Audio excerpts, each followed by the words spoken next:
Sejam bem-vindos ao Carta na Manga Podcast. E hoje eu tô muito feliz porque nós estamos iniciando um novo ano da nossa trajetória. Você viu a gente comemorando o nosso primeiro aniversário do Carta na Manga, um ano de muitos desafios, muitas conquistas. E para começar esse ano, nada melhor do que realizar esse sonho. Eu vou falar para vocês mais para frente sobre a importância desse episódio, não só para a cultura paraense, para o nosso folclore, para nossas tradições orais, para a minha vida também. Tenho certeza que para a vida de muitos de vocês que estão assistindo. Então, eu quero já te convidar a seguir aqui o nosso Instagram, @cartanamangapodcast, para você ver os bastidores desse encontro. E esses bastidores vão estar incríveis, repletos de surpresas, as fotos, os vídeos. E também, se você quer ser um apoiador do nosso projeto, aqui tem o nosso QR Code, você pode fazer alguma doação para nos ajudar a continuar comprando jujuba e amendoim para os nossos convidados. E hoje eu quero te convidar, em especial, a sentar, a lembrar aquele tempo quando a gente tinha o costume de sentar na frente da casa, no final de tarde, colocar as cadeiras assim em volta, com os vizinhos, com os familiares, e contar histórias, compartilhar histórias, falar sobre vivências. E hoje quem está aqui é uma pessoa que vem compartilhar sobre vivências e vem compartilhar sobre um legado de um homem que, através do seu trabalho, revolucionou a história do folclore, da nossa cultura paraense. Então é com muita alegria, com muito orgulho, que a gente recebe aquele que dá prosseguimento a essa obra, mas a gente também recebe o autor, né? Porque o autor, ele se faz presente, se faz vivo através do seu legado, através da sua obra. Então, com muita alegria, aqui no Carta na Manga, recebam Átila Monteiro, Visagens e Assombrações de Belém, no Carta na Manga. Oi, Paulo, é uma imensa alegria estar aqui contigo, estar aqui no Carta na Manga e, especialmente, falar sobre esse legado tão importante que o Valci Monteiro, meu pai, deixou para toda a nossa região. Só de começar, eu já vi que tu tá emocionado. Só de falar, assim, tu já sente essa... Olha, assim, é uma emoção muito grande. Assim, o pai faleceu em 2019. E eu nunca imaginei à frente desse projeto dele, é um projeto dele, de não deixar as nossas tradições amazônicas desaparecerem com o tempo. Você iniciou o programa dizendo que havia um costume, e era um costume maravilhoso, das pessoas se reunirem né, na frente das casas, no hall dos prédios, e hoje isso está desaparecendo. Claro que as novas tecnologias estão aí e a gente é a favor das mudanças, mas olha, não estamos nós aqui falando sobre visagens, nesse papo, então, e assim a gente fica mesmo bastante emocionado, porque para os autores de livros, enquanto está se falando da obra, ele permanece vivo. Ele só morre quando ninguém mais fala da obra dele, quando ninguém mais quer ler, e ninguém mais tem interesse. E isso a gente vai lutar até o nosso último dia para que não aconteça, para que ele esteja sempre presente em todas as rodas de contação de história, em todas as feiras literárias, em todos os gingões, longe, perto, pequenas e grandes cidades da nossa Amazônia, falando sobre folclore, falando sobre lendas, falando sobre mitos e todas essas nossas tradições que não deixam a desejar, nem as histórias da Grécia e de Roma. Perfeito. Eu preciso compartilhar duas curiosidades contigo pra gente se ambientar nessa atmosfera do episódio Visagens e Assombrações de Belém. Tu já viu também que a gente tem alguns detalhes que nós vamos falar sobre eles ao longo do episódio. Mas em especial, Átila, eu quero te falar o seguinte. O Carta na Manga surgiu no período da pandemia, quando a gente estava naquele período reflexivo, com medo, não sabia o porvir.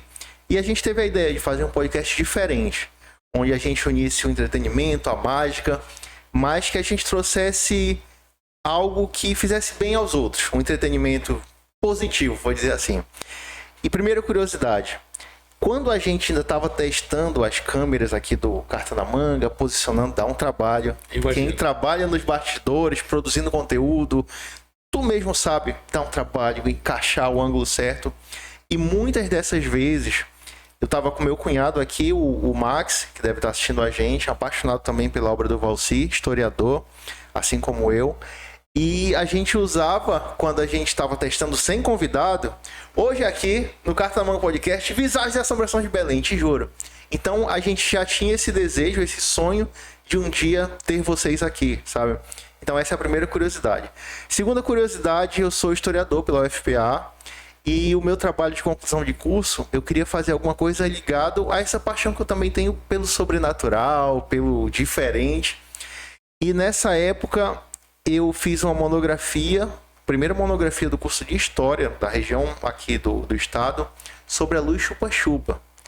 E uma das obras que eu li para poder ter referências, né, de autores que contavam histórias foi o Visagens e Assombrações de Belém, lá no Centur. Então, tem um valor emocional para mim muito grande, sabe? Eu não tenho ela física, mas eu tenho uma memória dela incrível. E eu já queria começar falando o quanto essa obra impacta, né, a vida de pessoas hoje. Tu sabes que é interessante, o livro Visagens e Assombrações de Belém, ele é um dos livros mais furtados das bibliotecas e das escolas, não só aqui de Belém, estado do Pará como um todo, e onde ele está, onde tem esse livro, ele é furtado. Então, só que é interessante que, assim, e ele é um livro cuja unidade, ele é bastante lido. Ele não é aquele livro que é lido só por uma pessoa. Normalmente, um livro é lido assim por 10, 12, 15, e os que estão nas bibliotecas, então, lá no Centur, ainda tem algumas unidades, estão bem velhinhos, o pessoal do Centur precisa renovar, né, esses exemplares, que eles até hoje ainda são bem requisitados. E a gente tem essas histórias, esses relatos, e que compõem essa vivência nossa de ser daqui da Amazônia, né? De ser daqui de Belém. Porque hoje já é uma marca registrada, né? Pô, as pessoas até falam, se tu não lestes o Visagens e Assombrações de Belém, então tu não é paraense, né? Cara, que bacana. Quais são as lembranças que tu tem da tua infância relacionadas a essa questão do visagismo, do sobrenatural, das histórias que teu pai compartilhava? Olha, o papai até relata em uma das edições que ele me levava desde os 2 aninhos, né, nessas pesquisas, porque aqui nesses livros, nessas obras todas, houve um trabalho de pesquisa, um trabalho de campo, de coletar, né, ouvir a pessoa, né, fazer um estudo sobre aquela narrativa e depois ele adaptar o estilo dele de escrever e finalmente transformar em livro. Daí tem um processo ainda mais complicado ainda, que é da parte de escolher a ilustração certa. Por exemplo, até a gente chegar nessa capa aí, nossa, as pessoas sempre falam, mas qual é a edição, né? Porque essa aqui foi adotada só a partir da 5ª edição. Mostra pra ele. Essa capa aqui do João Bento, nossa, incrível João Bento, que infelizmente também não está mais entre nós, mas essa aqui é a capa mais perfeita que tem do Visagens e Assombrações. Não que as outras não fossem boas. Eu vi as outras duas. Pois é, elas eram boas, mas é que essa aqui eu considero... Ela captou a essência, não é? Captou a essência do Visagens e Assombrações de Belém. Entendeu? Essa que é a... O que eu ia te falar, Paulo, e por que eu digo que ela captou a essência? Porque essa senhora, né, que é a Matita Pereira, quando a gente era criança, sempre tinha aquela senhora, né, que surgia do nada, com um saco nas costas, normalmente bem velha, surgia do nada, ninguém sabia de onde ela veio, e de repente também ela sumia. E junto com ela também tinha aquela história de que sumiam umas criancinhas, né? Na rua, assim? Na rua, sempre tinha essa... Inclusive tem uma história muito interessante lá no Mosqueiro, que é a velha Belízia, né? Belízia? A velha Belízia. A velha Belízia, ela mora lá até hoje no bairro do Aeroporto. Ela está com mais ou menos 118 anos. Né? E a velha Belízia é uma senhora fantástica. E ela vende, Paulo, um sabão. Ela vende um sabão maravilhoso. Eu mesmo já tive a oportunidade de comprar. É verdade. Um sabão delicioso. E o mais engraçado é o seguinte, é que a barra é R$3. né? Bem barato. Bem barato, né? E assim, fantástico, tem um cheiro de nenê, né? Uma coisa assim. E aí, as más línguas, né, dizem que ela adora criança, né? Tanto que ela adora que ela não pode ver uma que ela bota dentro do saco, Caramba. né? E leva. Mas eu posso te assegurar que a dona Belize, ela gosta realmente de criança e que não se trata apenas de mera coincidência o fato do sabão que ela vende muito barato, né? E tem um cheirinho gostoso de criança, de neném, sabe? E uma vez eu conversando com ela, inclusive ela me disse, eu perguntei para ela, mas Belize, como é que tu consegues vender esse sabão tão bom e tão barato? E ela me disse, não, meu filho, é que a matéria-prima para mim é quase de graça. Caramba. Quantos anos você tinha nessa época? Já era adulto? Não, essa aí já faz muito tempo. E... Tu falou que teu pai fazia as pesquisas contigo, te levava até nas viagens? Isso, algumas, as primeiras. Depois, assim, quando eu já fiquei adulto, assim, a minha vida profissional não permitiu, né? Mas tu tem alguma memória dessas viagens assim marcante? Não, eu tenho memórias aqui de Belém, a gente no cemitério da Soledade, né? Ou no cemitério de Santa Isabel. E é impressionante, assim, como as pessoas fazem coisas nos cemitérios. Fazem coisas? Sim. As pessoas pegam, vão em sepulturas, escrevem bilhetes do tipo assim, como fulano apodreceu aqui neste tombo. E isso tudo meu pai coletou, né, como fonte de pesquisa. Hoje, particularmente, eu fico muito impressionado de ser tão corajoso. Eu não teria essa coragem. Eu não teria essa coragem. Pegar naquele item. Pegar naquele material, né? Ele fazia o estudo, fotografava o registro e depois devolvia, né? Mas mesmo assim eu acho muita coragem da parte dele. Outras, assim... Incursões dessa? Outras incursões. Nós estivemos, assim, em vários interiores, Poeiras do Pará, São Félix do Xingu, em Viseu, principalmente em Vigia. O meu pai adorava Vigia. Todas essas nossas cidades são extremamente visagentas. Sempre elas têm uma história incrível de visagem, uma história incrível de seres encantados e que causam uma verdadeira comoção ou um verdadeiro... Qual é a palavra mais apropriada? Assim? Aversão? Não, um impacto. Assim, as pessoas temem aquilo, mas o fato é que desperta sempre uma emoção. E é isso que é o nosso mote, né? Trazer essa emoção, porque emoção é emoção, não existe emoção ruim, existe emoção. Entendi. E dessas incursões, assim, dessas conversas, ele já te contou alguma vez se teve um start para essa curiosidade dele sobre o tema?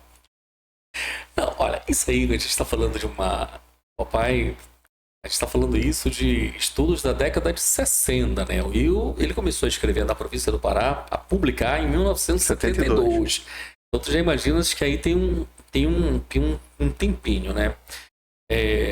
Então, não houve um start. Ele já era apaixonado por todas as coisas que envolvem a nossa Amazônia. E ele viu que com a chegada da televisão, as novelas, telenovelas, ele notou que começou a desaparecer esse traço cultural da nossa região, que era as pessoas se reunirem e contarem histórias de Matita Pereira, histórias de Mapinguari, histórias de fantasmas. E ele, preocupado com essa característica da nossa cidade versa desaparecer, ele resolveu registrar e começou as publicações na província do Pará. O Paulo tens aqui uma... Isso. A primeira publicação não foi da Matinta Pereira, do acampamento. Nós temos essa... 1972. Tu tens a original, a folhona, né? Inclusive em 2022, nós fizemos uma comemoração dos 50 anos do Visage, que teve uma repercussão muito boa, não só aqui da nossa cidade, como também fora da cidade, em outros estados. E esse livro é muito pedido, né? Olha, a gente tem uma comunidade gigante em Santa Catarina, né? As pessoas vão para lá, ficam saudosas das nossas coisas aqui. E elas escrevem, mandam mensagem pelo Instagram, né? Pedindo se a gente faz a remessa. E a gente faz a remessa, sim, de todos os livros, porque é nosso interesse isso seja divulgado, que isso chegue a todas as fronteiras possíveis e as impossíveis também.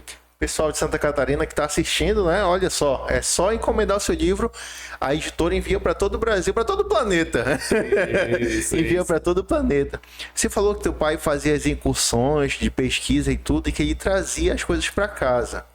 Aí eu fiquei curioso, duas coisas, ele te trazia essas coisas para os filhos verem? Não, ele mostrava. Não, ele comigo, comigo. Tu era o mais velho? Eu sou. O papai teve 3 filhos, 2 do primeiro casamento e 1 do segundo casamento.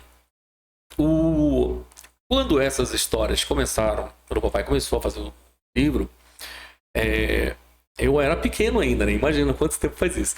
Então, o próprio Visagem das Assombrações de Belém, ele foi publicado a primeira vez em 1985, 86, né? No formato de livro. E pela Secretaria de Cultura, de Esportes e Turismo, né? Quando eu era secretário, o Acir Castro, né? E então, eu tinha, quando ele foi publicado, eu tinha 16 anos, né? 1986, o livro. Então isso aí já faz muito tempo. Então, o papai, ele me levava porque eu era o filho mais velho, mas a minha irmã, ela é a primogênita, a Ana Valesca. Entendi. Um beijo, mano. Ela mora em São Paulo. Né, ela mora muitos anos em São Paulo. Vem muito pouco a Belém. Mas ela é a filha mais velha, mas sim, até por uma questão desse deslocamento para interior, ser difícil as acomodações, aí era sempre era eu que acompanhava o papai. Mas voltando, ele chegava em casa, tu falou que ele chegava com um bilhete que ele tinha encontrado. Vocês viam essas... Tem os bilhetes, mas tem várias outras coisas. Qual foi a coisa mais estranha que ele já chegou em casa e depois comentou? Olha, eu encontrei isso aqui. Não, olha, comigo particularmente, ele falava assim, olha, como as pessoas são bizarras, as pessoas são muito estranhas. Então, faziam desde artesanatos com o nome das pessoas, tanto para coisas ruins quanto para coisas boas. Você sabe que aqui nós temos uma tradição, que é até descrita no livro Visagens das Assombrações de Belém, do culto das almas. Né? Até hoje, às segundas-feiras, nos cemitérios de Belém, as pessoas vão fazer o culto das almas. Mesmo nesse que se tornou parque agora? Sim, mesmo nesse. Se você for lá, principalmente nesse. Você vai ver as segundas-feiras e as pessoas fazendo, acendendo velas, rezando, fazendo novenas. Né? E a própria questão da moça do táxi, a lenda dela surgiu em boa parte por conta disso. Do culto das almas.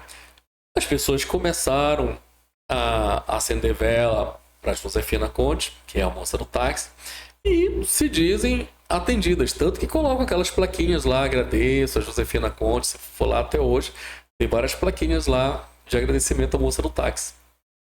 E para quem tá vendo aqui, esse termo moça do táxi foi cunhado pelo Valcir, não foi? Isso, na época, na década de 70, final da década de 60, ainda não existia esse termo, táxi, né? Os carros eram carros de aluguel. Então ela seria a moça do carro de aluguel. Como hoje as pessoas estão dizendo, é a moça do Uber. Não é a moça do Uber, né? Assim, é até difícil imaginar a Josefina chamando um Uber, né? Porque já demandaria um celular, uma internet, enfim. Não, ela continua pegando o táxi, né? Inclusive, todo dia 19 de abril, se quiserem se encontrar com ela, solta eles lá pra porta do... Melhor não. Vou falar nisso. Tu te consideras medroso em relação a esse assunto, acostumado ou indiferente ao sobrenatural? Indiferente jamais. Eu acredito, Paulo, que eu acredito muito em energia, né? Então, todas essas manifestações do nosso folclore, de uma forma ou de outra, elas são energias. O Curupira é uma energia que vem da mata, que está na mata, que protege a mata. E uma pinguari também. O boto, uma outra forma de energia. A matinta pera, eu acredito muito nisso. Eu acredito que existem essas manifestações. Acredito que todas elas têm uma função dentro do universo onde elas habitam, e acho que esses seres, eles eles existem com uma finalidade, né? E eles estão aí para... Então eu respeito, acredito e não quero que eles desapareçam nunca. Quero que eles estejam sempre presentes com a gente. Mas também não quer que desapareçam. Não, também assim, dizer assim, que eu quero ver, né? numa mata aí fechada. Olha, uma Matita Pereira. Também. Eu sei que para talvez sobrenatural você não tenha tanto medo. Mas eu quero trazer dois assuntos aqui que eu acho que te despertavam muito medo na infância. O primeiro deles está bem aqui. Calma, que agora já é passado. Mas o primeiro é que tu tinha medo de trocar garrafa com o cara do algodão doce. Olha, me conta por quê. Rapaz, essa história do garrafeiro, né? Olha lá. Garrafeiro. O garrafeiro, né? Antigamente, quando eu era criança, né? Sempre tinha o sujeito que passava comprando garrafa, né? E ele trocava por algodão doce, ou então algumas moedas. Mas para criança, qualquer dinheiro é dinheiro, né? E rapaz, assim, corria assim, a história de que se a criança desse sopa, ele levava a criança junto. Então, Caramba. tu já imaginas. Quando ele cruzava a esquina. E não era bom facilitar, né? Então, não. Aliás, eu acho que eu não troquei nenhuma garrafa, não, viu? Ah, é? Não. Tinha vontade, mas nunca troquei, né? Já que tu não trocou nenhuma garrafa, a gente vai fazer o seguinte: vou colocar ela bem aqui, embaixo dessa sacola. E aí, como para não ter o risco do cara sequestrar a gente, levar e a gente não conseguir acabar o programa, a gente simplesmente faz um passe mágico e aí já faz ela desaparecer e continua a nossa conversa. Mas é o seguinte, esse é um medo que você tinha. O outro, eu vou te trazer aqui, pedir para te confiar em mim aqui, está tudo sob controle. Estende a mão direita, por favor, pode confiar. Por dentro aqui, ó, por dentro. Vamos lá. Esse medo tu teve durante muito tempo e tem uma história muito legal que tu vai compartilhar com o público. Não era tão fácil conseguir isso, mas o Carta na Manga, tudo é possível. Então, vou colocar bem aqui, já é um medo superado, e aí você conta a história, o porquê que você tinha medo de morcego. Mostra aí pro público. Essa é boa. Olha, vamos lá. O medo de Átila Monteiro do morcego. Como é que foi isso? Lá em casa, eu nasci na 28 de setembro, né, no bairro do Reduto. Mas, com 2 anos para 3 anos, meus pais se mudaram, né, para casa própria num conjunto chamado Panorama 21. Conhece o Panorama 21? Conheço, Augusto Montenegro ali. Isso. Rapaz, e na época que a gente morava lá, não era esse panorama de hoje. Lá era praticamente uma mata fechada. Cheio de matinta, cheio de lobisomem. Tinha muitos bichos lá. Tinha tatu, tinha macaco, tinha cutia. Mas tinha bastante morcego também. E uma época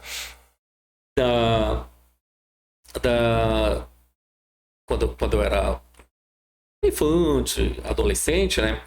A casa foi tomada, o teto, o forro por morcegos.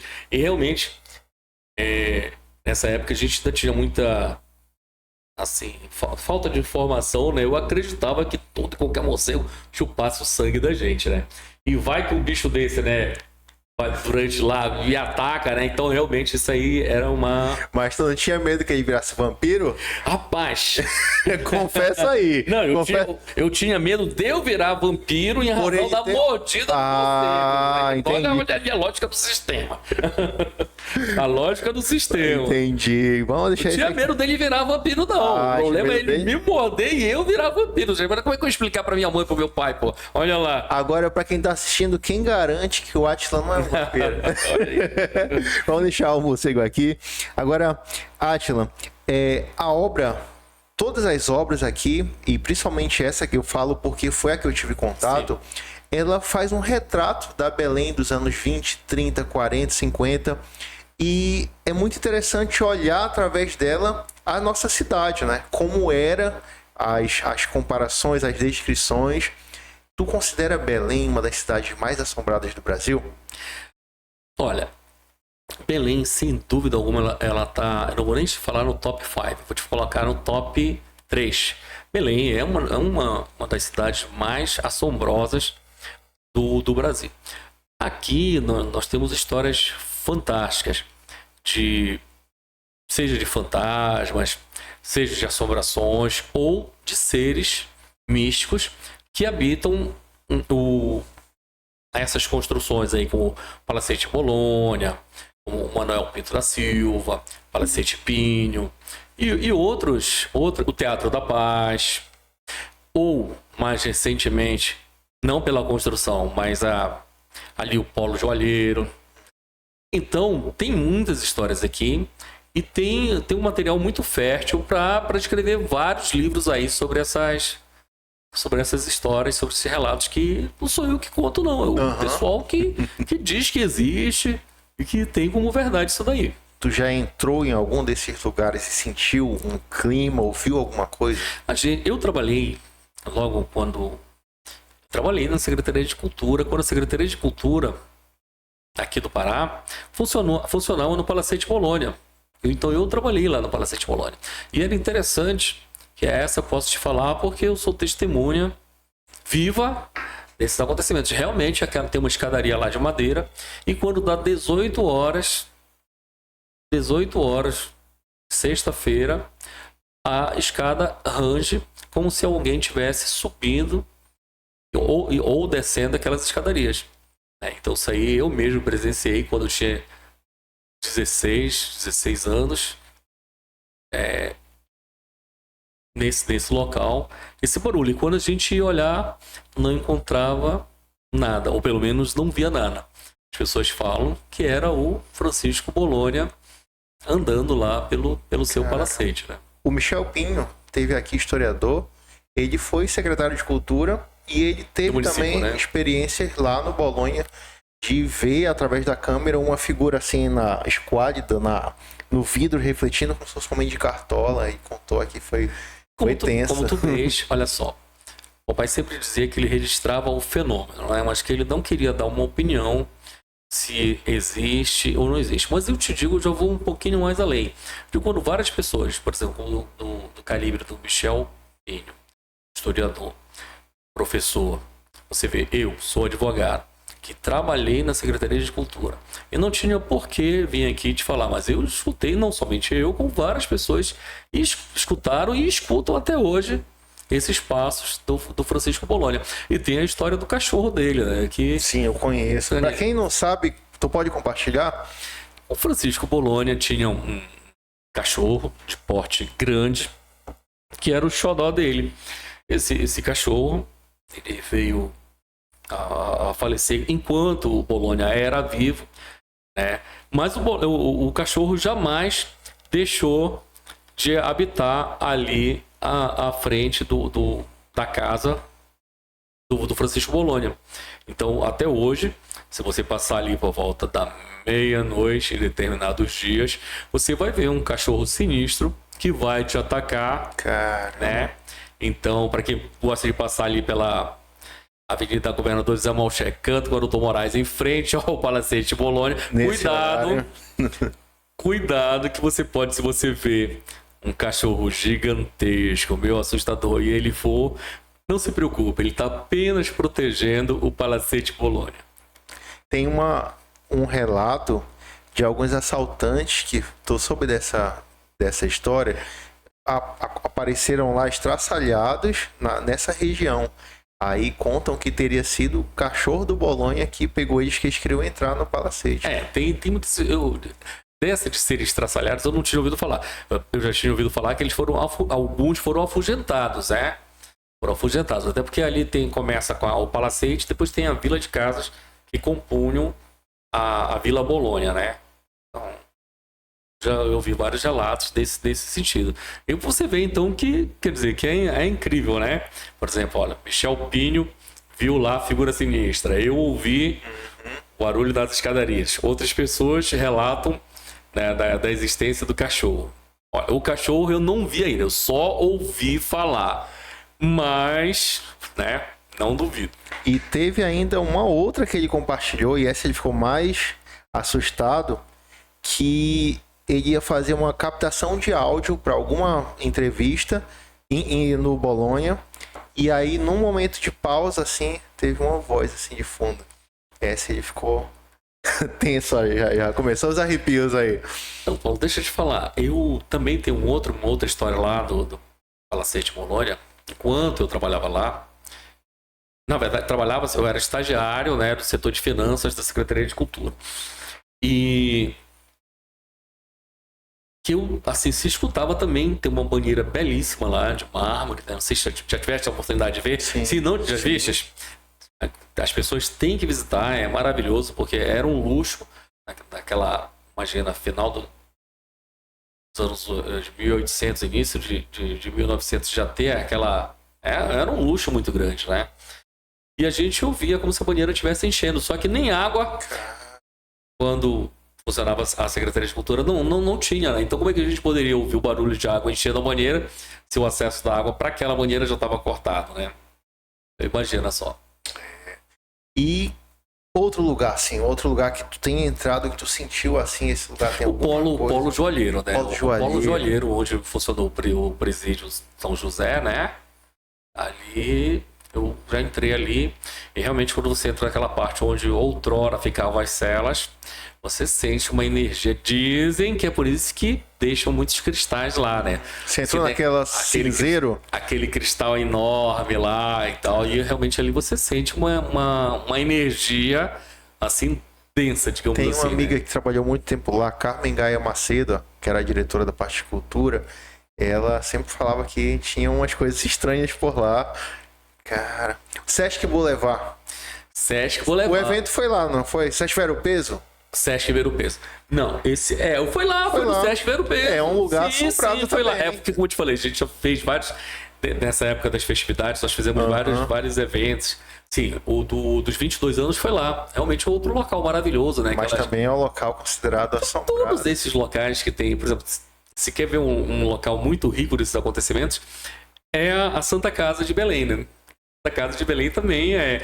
Inclusive, dizem que tem uma enfermeira que morreu em 1917, que até hoje ela tá atendendo lá. Cara. Um abraço pra Carol, que trabalhou no Santa Casa também, nutricionista, tá assistindo a gente. E se ela tiver relatos lá, compartilha com a gente, hein? Lá do Sesc Boulevard, eu já fiz shows de mágica lá, né, pro público. E sempre nos bastidores eu fico perguntando para os homens que trabalham lá na iluminação. E eles contam que naquela parte do auditório, muitas vezes as pessoas vão dar uma descansada depois do almoço, né? A sesta, que chama. E aí tá por lá quando vê um tapão assim, pof! Então, Belém é um cenário assim muito propício a essas histórias e fatos, né? Tu sabes que também tem muitas histórias relacionadas ao Manuel Pedro da Silva, né? Sim. Aquele nosso prédio ali na Cezidelo Correia, Presidente Vargas com Cezidelo Correia, devido aos inúmeros incidentes que ocorreram ali. Já estiveste lá? Já, várias vezes. Tinha amigos que moravam lá, né? Aliás, é um prédio formidável, eu considero aqueles elevadores ali que eles mantiveram, né? A gente vê como é a evolução da arquitetura, né? Eu acho formidável aquele prédio. E aí você tem aquelas histórias. E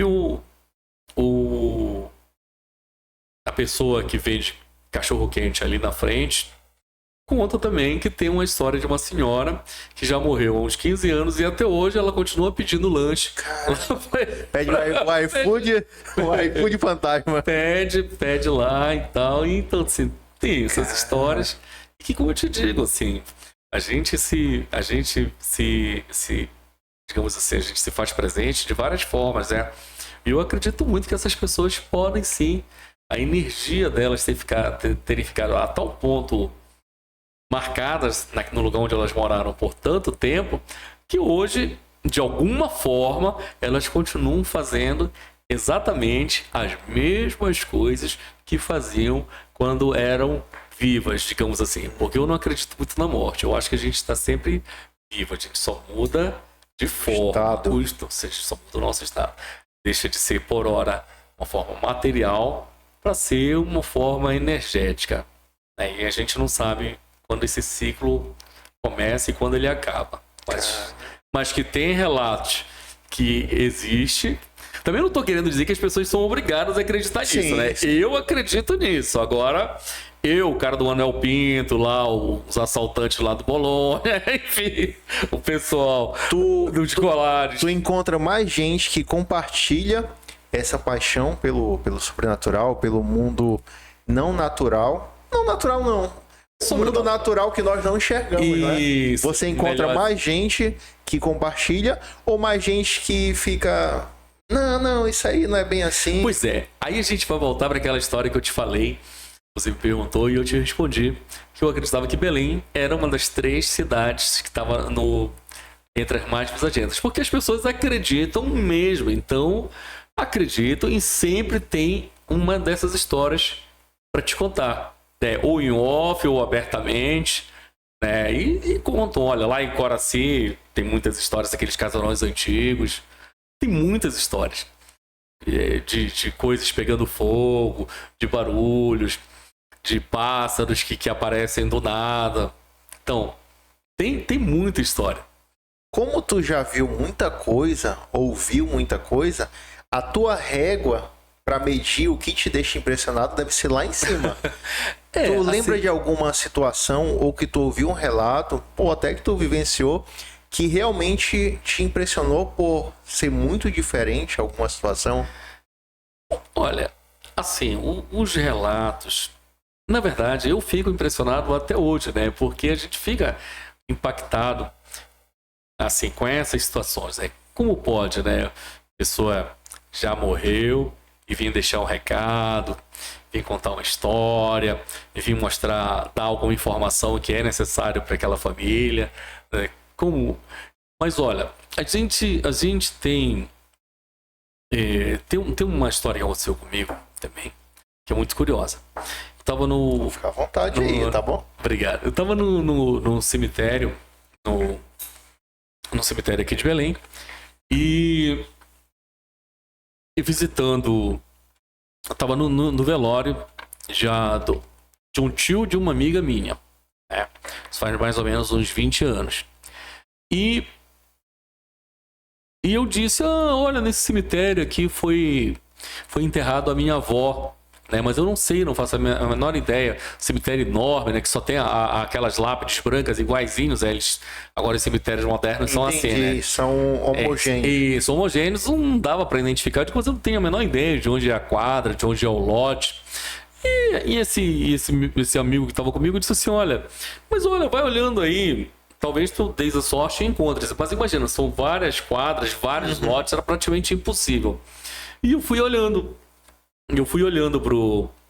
pros lotes, mas na certeza de que não ia encontrar, porque quem conhece, né, esses cemitérios modernos sabe que eles são gigantescos. E assim, aquela vastidão de grama e aquelas lápides brancas iguaizinhas. Numa dessa, Paulo, eu tava lá e uma mão parecia... Verdade. Encostou. Sozinho? Não, a mão, assim, eu senti a mão, né? Mas você tava sozinho? Não, eu tava com esse amigo meu no cemitério que tinha morrido o tio dele, né? E eu tava acompanhando. E aí, ele falou assim, olha, a sua avó tá enterrada bem ali. E me mostrou o túmulo e falei assim, não, como é que você pode saber? Você nem me conhece. Não, mas vá lá. Peraí, só pra que eu me perdi. Vamos lá. Você tava lá e você sentiu a mão alguém falando comigo. Sua avó? Disse que a minha avó estava enterrada naquele lote, logo ali na frente. E aí eu disse, pirei pra ver, mas como é que você pode saber? Era uma pessoa realmente, uma moça loura, alta, bem branca, muito branca, né? E ela me mostrou. E aí eu fui até lá e qual foi a minha surpresa de que realmente... Era lá. Era lá, e ela me acompanhou e tal. Ela disse, olha, mas você deveria mesmo era visitar, aproveite que você está aqui e visite também esse outro parente seu, essa sua prima, que gostava muito de você. Você sabia que estava lá? Pois é, eu não fazia a menor ideia que tinha qualquer outro parente meu, né? E aí ela pegou e disse, olha, ela se chama Marieta, né? Essa sua prima se chama Marieta. E ela também foi enterrada aqui. Aí eu virei pra pessoa e disse, isso é impossível, né? Olha, não tem, é só minha avó, mãe do papai, mãe do Valci Monteiro, que tá enterrada aqui, nesse cemitério. E ela disse, não, olha, vá lá e faça uma oração por ela, pois ela gosta muito de você.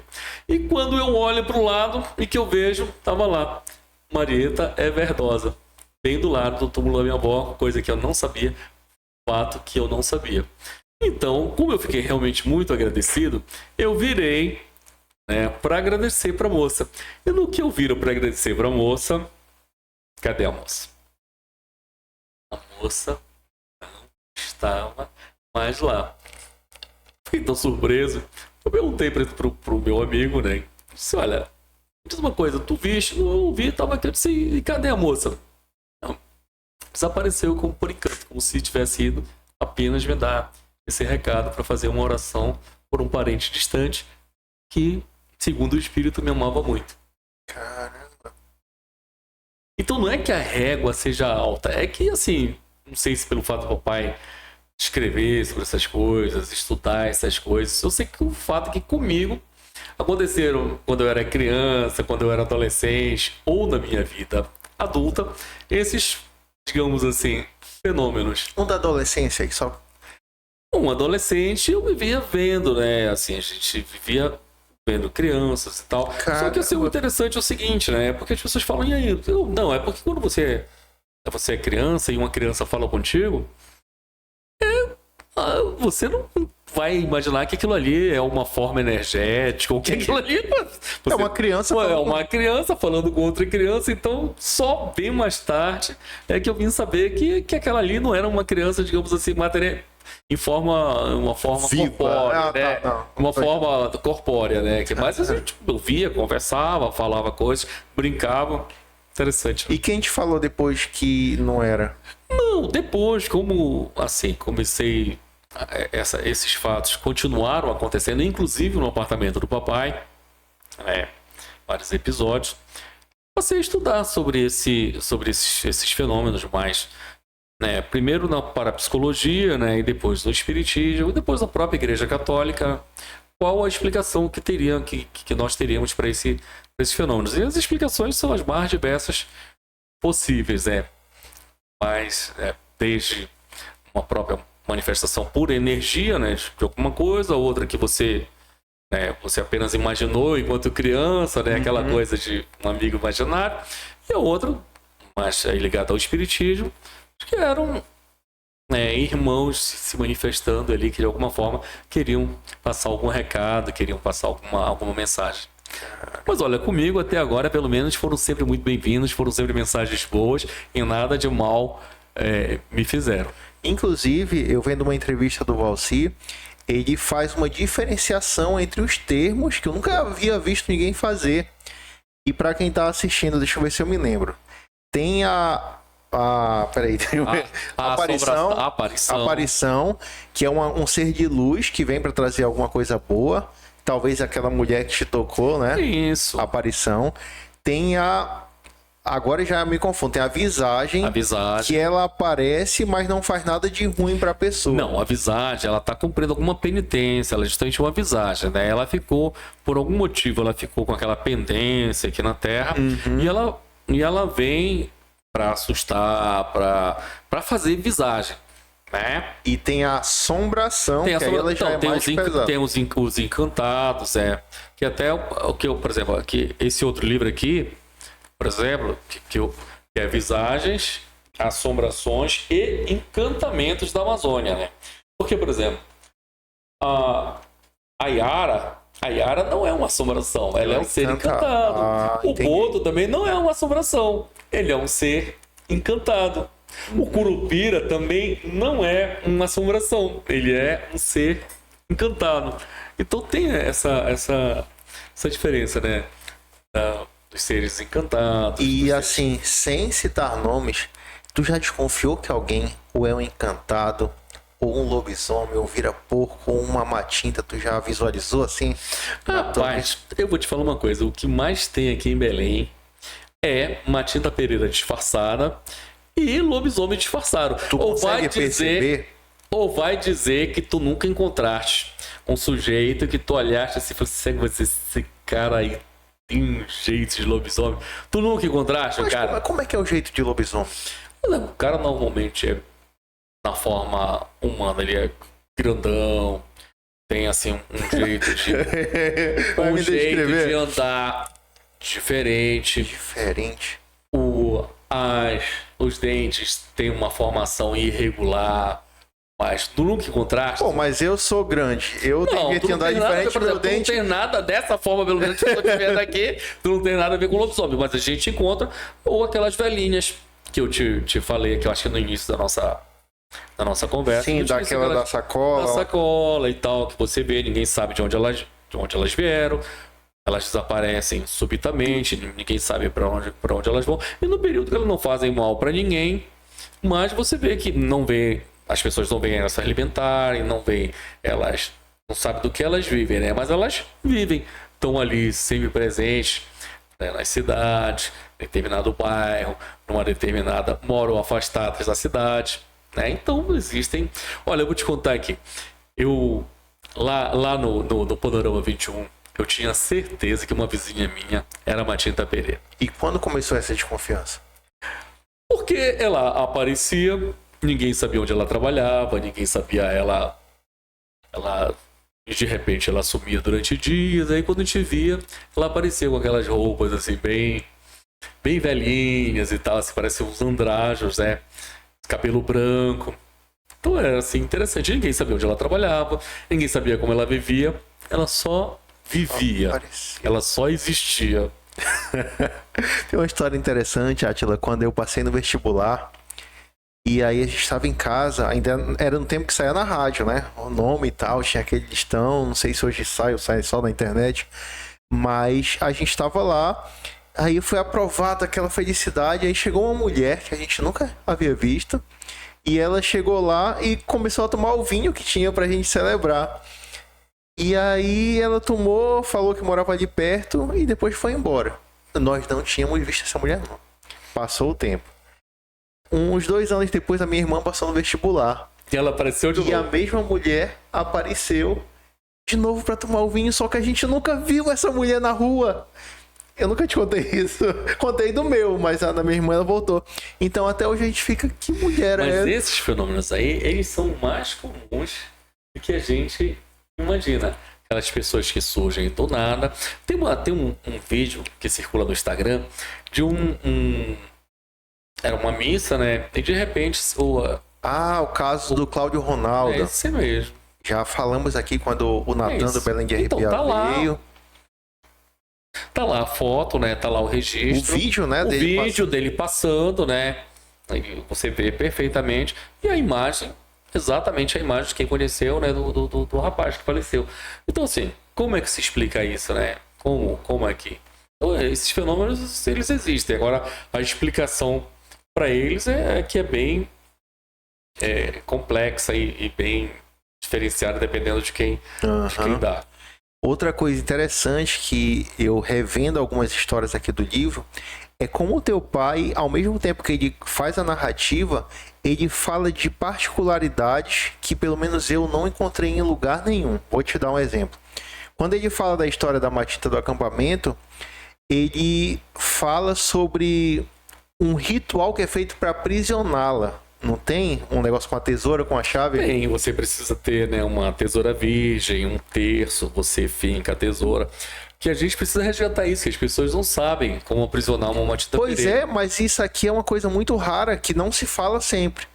Quando vai na parte do lobisomem aqui, ele fala uma diferenciação de quando é Matinta que vira bicho, que é a porca fêmea, e quando é macho seria o lobisomem, né? O cara que virou. Não, Então na verdade, assim, tu tens aí esse fenômeno da transmutação da Matinta Pereira. A Matinta Pereira, as pessoas pensam que ela pode se transmutar apenas em pássaro. Mas, na verdade, a Matinta Pereira, ela pode se transmutar no bicho que ela quiser. Tanto que uma das histórias do livro Visagem de Assombrações, muito conhecida, a porca do reduto, é o caso de uma Matinta Pereira, só que essa senhora, ao invés de se transmutar em pássaro, ela se transmuta em um porco. Uma grande porca, no caso. Então, E existem também relatos, a Matilda Pereira, ela não é só na forma de mulher. Pode, no caso, Tem uma Matinto? Tem uma Matinto Caramba, Pereira, né? nunca ouvi E que falar. não é o caso não é o lobisomem. O lobisomem é outra coisa. É um fenômeno ele se transforma em lobo e tal, né? É uma outra coisa. E aí, nesse caso, o lobisomem é sempre homem mesmo. Mas no caso da Matilda Pereira, por exemplo, e as pessoas não sabem, né? Mas qualquer um pode se transformar em Matilda Pereira. Tu sabes como é que se vira a Matilda Pereira? Tem a mínima ideia. Pra mim, a minha ideia era que era uma maldição, alguma coisa assim lançada, sabe? Como é que vira Matilda Pereira? Mas não façam isso em casa, por favor. Como é que é? Olha só. Átila. Existem várias formas de você se transformar em Matilda Pereira. Cara. Uma delas é a forma genética, né? A mãe é Matilda Pereira, ela tem um filho, e o filho ali, Já vem com DNA. já vem com o DNA de Matilda Pereira. No caso, ele prossegue a maldição. Mas essa não é a forma mais comum. A forma mais comum, porque como tu bem disseste, ser Matilda Pereira é uma sina. É uma sina. A forma mais comum, quando a Matilda Pereira tá para morrer, quando ela tá bem velhinha, ali, ela pega uma caixa semelhante a uma caixa de porta-joias e ela sai nas ruas oferecendo. Quem quer? Quem quer? Caramba, sabia disso. Quem quer? Quem quer? Normalmente, ou geralmente, as pessoas que são mais ambiciosas, as pessoas que são mais gananciosas, vem aquela velhinha com uma caixa que parece ser de metal precioso, parece ser reluzente ali, logo fala, eu quero. E nesse momento, então, ela acaba de adquirir, quando a Matilda entrega para ela acabou de adquirir, assina o legado de se transformar Matilda Pereira até o final da vida dela e quando ela deverá passar por Não tem como ela passar antes para se livrar? Não tem como ela passar antes, vai ser só com a morte, né? E a outra forma, porque assim, e como é que isso começou? Essa forma, a pessoa, a Matilda Pereira, ela tem um desejo, uma vontade de alguma coisa material e ela faz um acordo. Ela faz um acordo com seres da noite, com seres místicos, e onde ela receberia o bem material, a riqueza que ela quer, em contrapartida, ela passaria a se transmutar em Matilda Pereira e sobrevoar a casa das pessoas, perturbar as pessoas, até que lhe oferecessem o tal do tabaco e o café. E aí ela pararia e retornaria para sua casa. Caramba. Como tu vês aí, a gente tem aí um arsenal de conhecimento, de informações a respeito desse ser tão simples, né, que é a nossa, e tão complexo que é a nossa Matilda Pereira. Eu, particularmente, sou fã da Matilda Pereira. É o teu top 1? É o meu top 1. Eu E adoro. dos encantados, o que tu gosta muito? Ela é encantada? A Matilda Pereira, ela é uma visagem encantada. Ela consegue já tá... ser os dois, né? Ela pode ser os dois, mas ela tá mais pro lado de visagem, porque ela faz visagens. Não é como o caso do Boto, por exemplo, que não faz mal para ninguém, né? O Boto, ele apenas seduz, ele aparece na festa, ele seduz, mas tu vês que não tem nenhuma história de maldade, ele não obriga ninguém, né? Ele não faz a força, ele seduz. Vai lá e é apenas aquele encontro. É somente aquilo. E depois eles aparecem. As histórias que falam de filho de Boto e tal, isso aí já é em decorrência do Boto ter a costa larga, né? Porque na verdade tá jogando na costa do Boto. Porque assim, é um encontro só, é um encontro só ali logo após o baile, de uma forma muito rápida, que ele seduz e depois ele cai na água e nunca mais é visto. Ele não volta, como tem aí como tem alguns seriados, séries de TV, streamers aí que estão contando que o Boto seduz e depois abandona. Não, ele não namora ninguém. Ele seduz numa noite de festa e depois desaparece. É isso. É o Encantado. E dessas histórias aqui, eu sei que tu construiu ao longo da tua trajetória um modo muito particular de contá-las. Assim como teu pai era um excelente contador de histórias, tu poderia contar uma história pra gente aqui? Olha, eu já te contei uma da velha Belisa, né? Isso é uma história. Essa da Belize não tá aqui. Não daqui de tá dentro. aí. Olha, Mas conta no microfone pra gente ouvir. eu vou te contar aqui no microfone. Uma das mais famosas, que é a porca do reduto.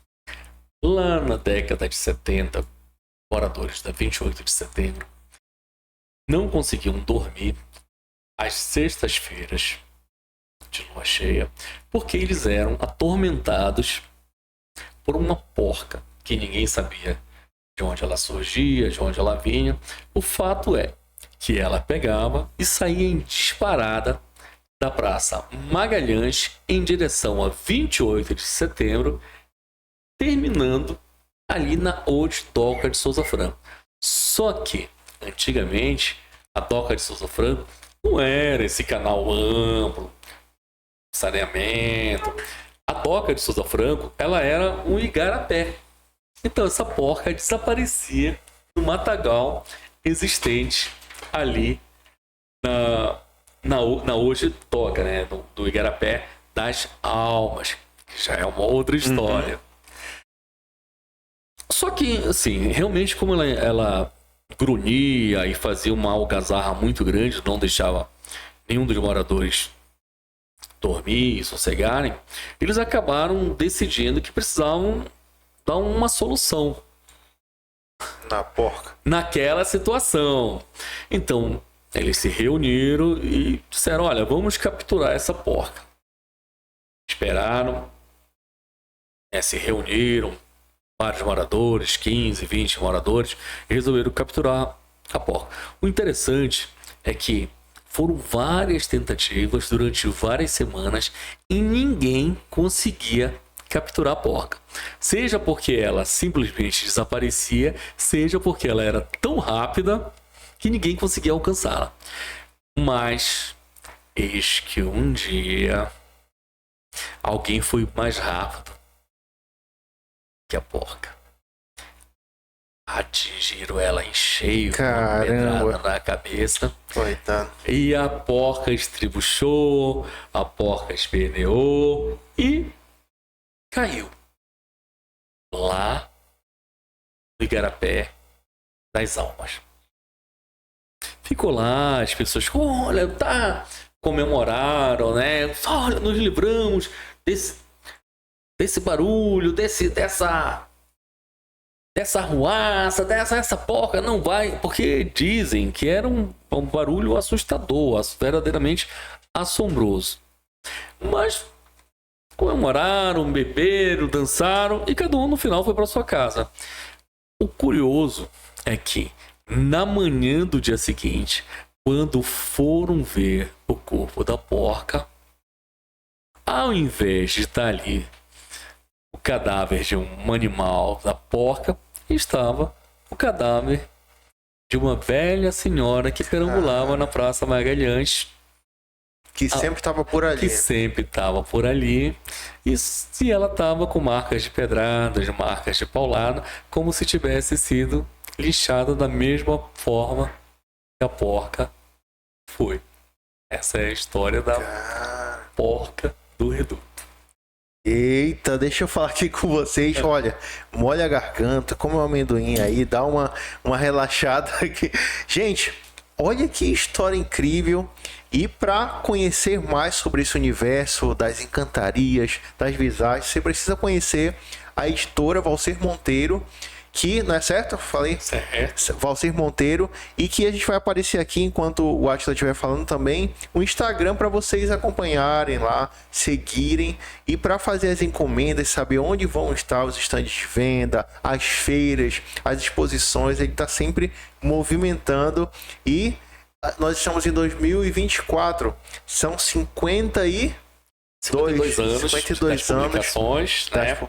Mas a editora Valci Monteiro, ela passou a existir só após o falecimento do meu pai, justamente para dar continuidade a esse imenso legado cultural que ele nos deixou. Mas são 52 anos de obras Sim. e de trabalhos incríveis, e vocês precisam conhecer essa obra, que ela influencia desde enredos de samba, certo? Escola de samba, de várias, eu não estou falando de uma não. Teses de pós-graduação, de mestrado, de doutorado, ou monografias de TCC de graduação.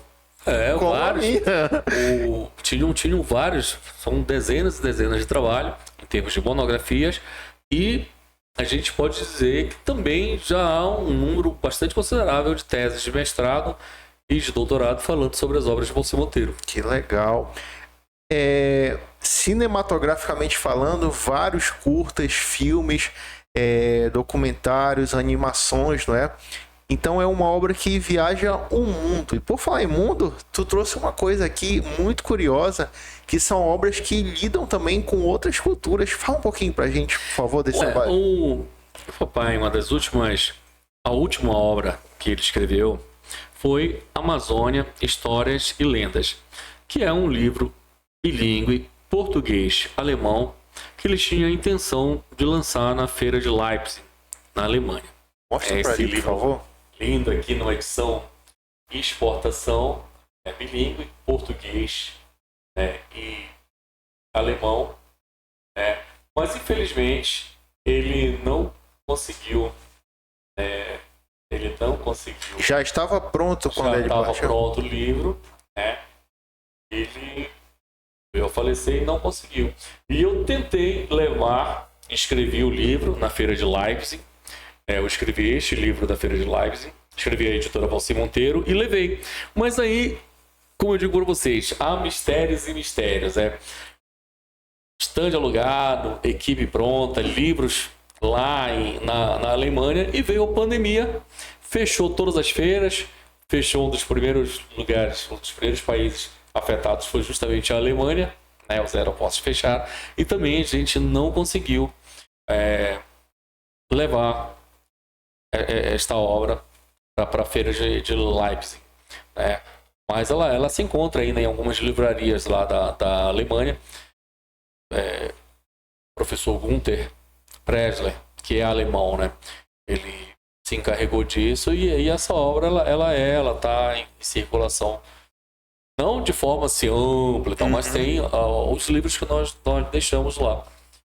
Justamente a nossa intenção é fazer com que essa obra chegue em todas as culturas e seja aí propagada, difundida, comentada. Mas isso aqui são lendas amazônicas. São histórias de autoria, são histórias de autoria do papai. Aí a que eu gosto mais é o Conto de Natal, uma história que se passa, cujo cenário é o nosso Ver o Peso, uma história maravilhosa, e que faz parte do nosso folclore, faz parte do nosso folclore. Esse azul aqui, qual que é? Esse azul é o Visagem, Assombrações e Encantamentos da Amazônia. O pai lançava umas revistinhas, de forma mensal, e aí depois ele resolveu condensar. Então essa coleção azul é o volume 1 a 5 das antigas revistinhas, contém 25 histórias envolvendo os personagens da Amazônia Boto, Mapinguari, Curupira, e a coleção marrom, que é justamente o volume 6 a 10 dessas revistinhas. São as cores aí. Aquele ali também. Essa marrom é a última, então. Na verdade, aí são as coleções de 1 a 10, mas na verdade existiram 20 exemplares dessas revistinhas. Os outros não foram condensados por assim não ter ser muito complicado a comercialização em forma de livro, teria que esse aqui. Rapaz, esse é um livro muito injustiçado do papai. As incríveis histórias do Caboclo do Pará, que contém histórias do universo do nosso caboclo. Histórias de pesca, de caça, de agricultura. Não necessariamente sobre o sobrenatural. Não, elas são histórias daqui, do nosso ambiente legal, amazônico, né? E histórias muito interessantes. Como, por exemplo, a história de uma caça aí do o caboclo foi caçar uma onça. Ele chegou, a onça ficou frente a frente com ele. Ele pegou a espingarda, né? E disse: te peguei, sua danada. E atirou. No que ele atirou na onça, falhou a espingarda e a onça pula em cima dele e come o braço dele. Caramba! Né? Mas ele disse para os amigos dele que ele ia caçar uma onça. Então ele disse: eu não vou passar essa vergonha de ser comido vivo aqui por uma onça. Então, já que o braço dele estava inteiro dentro da goela da onça, ele segurou a língua dela assim e deu um puxão. De tal forma que ela virou do avesso. Caramba! E ele, para provar que ele não estava mentindo, ele levou a onça do avesso lá para a cidade onde ele morava. Tá? Essa e outras histórias. Pô, gostei muito. Histórias do essa é muito surpreendente também. Mostra pra mim. Essa aqui. Eles são iguais, né? Esses aqui são iguais, esses dois livros são. São as visões, assombrações e encantamentos da Amazônia, histórias japonesas contadas na Amazônia. Esse aqui foi um amigo do papai, o Hiroshi, empresário lá de Castanhal, Hiroshi Okajima, que contou algumas histórias. A nossa comunidade japonesa aqui é gigante aqui no Pará, né? Sim. Nós somos a terceira maior população do mundo, fora do Japão, é aqui no Pará. Não em Belém, aqui no Pará, né? E aí ele contou essas histórias, entre as quais eu destaco a montanha do a montanha do abandono e a gratidão da garça, né? Que são histórias fantásticas também, que são do folclore japonês, que foram trazidos para cá e hoje são contadas aqui na Amazônia. E o papai fez esse registro com a tradução da Rosa, tradução e ilustrações da Rosa Camada, né? E a adaptação do Valci Monteiro, contadas pelo Hiroshi Okajima. Maravilha, deixa eu colocar aqui pra gente liberar espaço. Átila, o que tu achou das adaptações que fizeram, por exemplo, o seriado lá da Netflix, Cidade Invisível? Até que ponto é positivo, mesmo com todos os erros que a gente vê lá, algumas coisas que não seriam efetivamente daquele jeito, é positivo continuarem falando da cultura, das encantarias, ou tu vê como algo que não vem para agregar? Como é que tu percebe isso? Olha, eu acho que falar de folclore é sempre positivo. Então, assim, ninguém fala do que não conhece.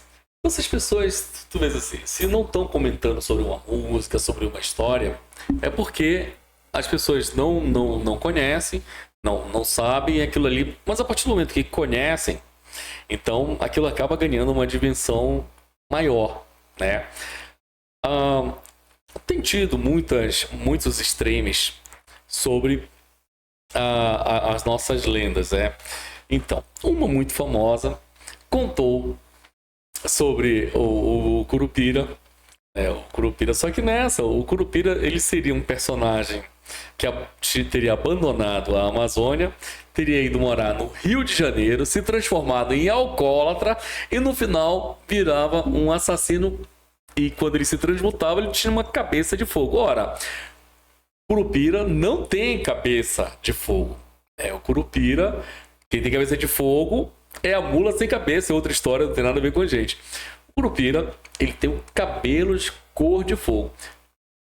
Não, jamais abandonaria a Amazônia e não é assassino, não tem nenhum relato que o Curupira tenha assassinado qualquer pessoa aqui nas nossas matas. Muito pelo contrário, ele é um protetor, ele faz caçador se perder. E assim, é bem pacífico, desde que não se esteja fazendo mal para as matas. Outra é que colocaram o nosso Boto lá também, numa desses streams, como sendo um Dom Juan, um sedutor que namorava o seu objeto de conquista, a mulher. E depois, quando ela engravidava, ele desaparecia. Como se ele fosse um Dom Juan, um Casanova, um guia assim meio um caráter duvidoso, digamos assim. E isso não é verdade. O nosso Boto, ele é um encantado, né? Ele vai nas festas, ele seduz realmente, e daquele encontro pode nascer ou não, que ele não vai ficar sabendo se nasceu, se não nasceu, se gerou ou não gerou, porque é só um encontro. Ele nunca mais vai aparecer ali. Ele é um encantado. Então ele também não tem essa característica de ter a intenção de fazer o mal ou de desaparecer após o momento que ele sabe que tem responsabilidade por ter uma criança. Não, não é nada disso. Mas fora isso, ainda colocaram o Boto também como... imagina, o nosso Boto vivendo no oceano, né? Na praia, nas praias do Rio de Janeiro, que também é inconcebível. O nosso Boto, né? Nosso Boto é de rio e essa é a característica dele, né? Por isso ele é tão presente aqui na Amazônia, justamente devido a esse nosso universo permeado por rios, igarapés, furos, e principalmente o nosso caboclo ali presente na margem dos rios. Eu não sei se tu assistiu as 2 temporadas. Tu assistiu elas por inteiro? Assisti. A segunda eles trouxeram pra cá, não foi? Que até teve umas cenas gravadas no do Vero Peso. Teve a Matinta nessa... Teve a Matinta, teve a Mula Sem Cabeça. A Mula Sem Cabeça, pois é. Eu acho interessante quando eles vêm. Só que assim, precisa ter o olhar de registrar ou de contar a história de acordo com as tradições locais. Entendi. Para que seja fiel. E aí a gente entra naquilo que estava conversando, que nem o nosso açaí, né? O açaí, ele é na forma como a gente toma aqui. Agora estão dizendo que açaí é com granola, que é com leite condensado. Que tem que tomar aí pra academia. Que é com leite ninho. Ora, todo mundo sabe, se tomares açaí com manga, tu vais morrer. Caramba. Todo mundo sabe disso. E o pessoal me inventa de tomar açaí com granola, açaí com leite ninho. Pô, isso aí não tem nada a ver. Isso aí eles podem até tomar, ir pra academia, mas aqui a forma como a gente consome esse fruto maravilhoso é com farinha da baguda, com farinha de tapioca, né, com pirarucu ou com charque, né, ou mesmo simplesmente na forma dele tradicional, sem açúcar, sem farinha, na forma de uma bebida muito, muito gostosa, diga-se de passagem. Beleza. O que tu pode falar um pouquinho daquela ideia do cortejo visagento? Muito legal, do cemitério. Como é que surgiu essa ideia? O papai, né, isso aí não... O papai defendia, né, que nós tínhamos algumas escolas aqui de Belém começaram, especialmente escolas de inglês, começaram a comemorar o dia do Halloween. Halloween. 31 de outubro. E o papai sempre ficou muito, assim, incomodado com essa situação, porque o que é o Halloween? Halloween, Dia das Bruxas, beleza, maravilhoso, nada contra, não tenho nada contra o Dia das Bruxas. Mas o negócio é que aqui, a gente tendo a nossa Matita Pereira, a gente tendo aqui a nossa Mapinguari, a gente tendo aqui a nossa Eara, nosso Boto, tantos personagens daqui da região, por que a gente vai comemorar o Halloween que não tem absolutamente nada a ver com a nossa região? Então, dentro desse contexto, ele sempre divulgou que a gente deveria celebrar o dia das nossas crenças. Isso, ele começou a entrar em contato lá com uma comunidade lá do Guamá, e eles tiveram a ideia de lançar esse embrião. O primeiro foi em 2018, ainda com poucas pessoas. O segundo foi em 2019, do qual eu participei, né, junto com as escolas lá cuja coordenação foi das escolas estaduais as escolas estaduais da rede estadual do Guamá, né? E onde as pessoas, aquela maravilha, milhares de pessoas, vestidas a caráter, como Matita Pereira, como lobisomem, né? De repente uns de verdade lá no meio, sem saber. E esse cortejo, ele estava saindo, né, de dentro do cemitério de Santa Isabel. Legal. Né, e percorrendo as ruas ali do bairro do Guamá.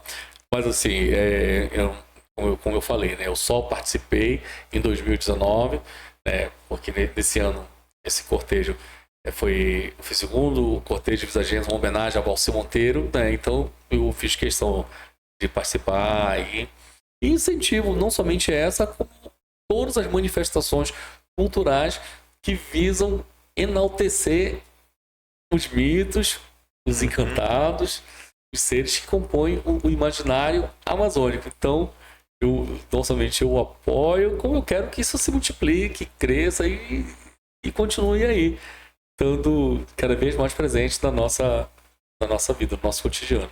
Experiência da Feira Panamazônica do Livro. Como é que é pra ti estar lá no stand? Eu sei que são dias de muito trabalho. Quem te segue acompanha as atualizações, muitas fotos. Como é que é aquele momento? Maravilhoso a gente ver quando os livros do papai são procurados, né? E as pessoas dizem que tem uma dificuldade muito grande de encontrar, e é verdade, porque a distribuição é só nossa mesmo, por uma série de motivos, mas principalmente em razão do custo, que é botar esse livro numa distribuição mais ampla. E então, na Feira Panamazônica, nas feiras que a gente participa, a gente tem a oportunidade de colocar todas as obras. Antes o papai não participava com o stand, né? Por causa justamente isso, da logística, é muito complicado. Você tem que contratar pessoas, contratar funcionários, alugar o espaço, fazer o transporte dos livros, encaixotamento, desencaixotar, arrumar, fazer o gerenciamento da venda daquelas obras, para que alcance o nosso objetivo, que é levar essas obras para o maior número possível de pessoas. E é maravilhoso ver o apoio. Aqui um agradecimento especial a todos os professores da rede estadual de ensino aqui do Pará e da rede municipal também, que vão lá, abraçam a obra, adquirem a obra para levar para as escolas. E, por exemplo, esse ano mesmo eu estive já em algumas escolas que adquiriram esse livro para fazer trabalhos sobre o nosso folclore, tendo como base o livro do papai, o Visagem das Assombrações de Belém. Tem alguma história curiosa de bastidores da feira, ou das pessoas que vão até o stand, que tu possa compartilhar? Umas histórias assim que são mais formidáveis possíveis. Assim, as pessoas que conheceram o papai, bateram fotos, me mostram muito esses registros, né? E pessoas que querem me contar as histórias para que eu registre. Mas, gente, eu não sou escritor. A minha profissão é outra, né? Eu faço o que faço, né? Em razão das obras, em razão de uma promessa que eu fiz pro meu pai de continuar levando, de não deixar esse legado cultural que nos deixou desaparecer, né? Enquanto eu tiver forças, vou continuar levando. Olha eu aqui no Carta na Manga fazendo justamente essa divulgação, batendo esse papo aqui gostoso para divulgar o nosso folclore e as nossas tradições. As novas gerações chegam e confundem você com Valci? Te chamam de Valci? Não, eles confundem muitas pessoas. A semelhança é muito grande, né? As pessoas são muito parecidas com o papai, né? E as pessoas assim, só não confundem muito porque o papai, assim, além de já ter morrido há 5 anos, o pessoal, mas ele já tinha uma certa idade quando ele faleceu em 79, né? Imagina. Hoje ele teria 84 anos. Se ele fosse vivo, teria 84 anos. Mas assim, as pessoas pensam que eu desenvolvo o mesmo trabalho no sentido de pesquisar, de escrever. Não, eu não faço isso. Eu cuido apenas da manutenção, divulgação das obras do meu pai. Explica para quem está vendo, tu és advogado, é isso? Eu sou advogado, sou formado e exerço a profissão há mais de 30 anos, né? Eu sou concursado do governo federal, né? E tenho escritórios de advocacia também. Então a minha atividade toda é ligada à advocacia, né? Ao mundo jurídico e não ao mundo da pesquisa, do folclore. A minha participação aqui é como um apaixonado, sim, como um incentivador e como o filho do Valci Monteiro, que quer continuar mantendo isso vivo para as próximas gerações. E tu nunca pegou um caso assim que tu desconfiou que lá no meio teve algum acontecimento inexplicável? Ou ali tem que agir com a razão? Não, tem vários casos. E as pessoas querem registrar, querem que seja registrado. A gente sempre quer que as nossas lembranças, os fatos que nós testemunhamos, que fiquem para a posteridade e que sirvam de alguma forma para levar um conhecimento, um aprendizado para aquelas pessoas que estão ouvindo ali, né? Então as pessoas querem, mas assim, realmente não é que eu não tenha interesse, eu tenho interesse em ouvir. Nossa, aliás, eu fico até encantado e muito grato com esses relatos, né? Mas assim, eu não tenho esse objetivo de fazer esse registro em novos livros, apenas dar continuidade, até porque os nossos, digamos assim,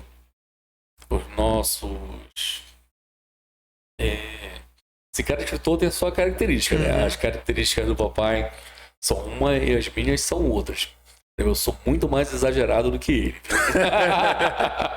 Mas eu sei que ficaram algumas obras que essas são as completas. Então, sim, ficaram, quem acompanha o Visagem e Assombrações pode esperar a concretização dessas obras que ficaram para finalizar, para encadernar e para lançar? Olha, o papai deixou algumas obras, né, entre as quais eu destaco o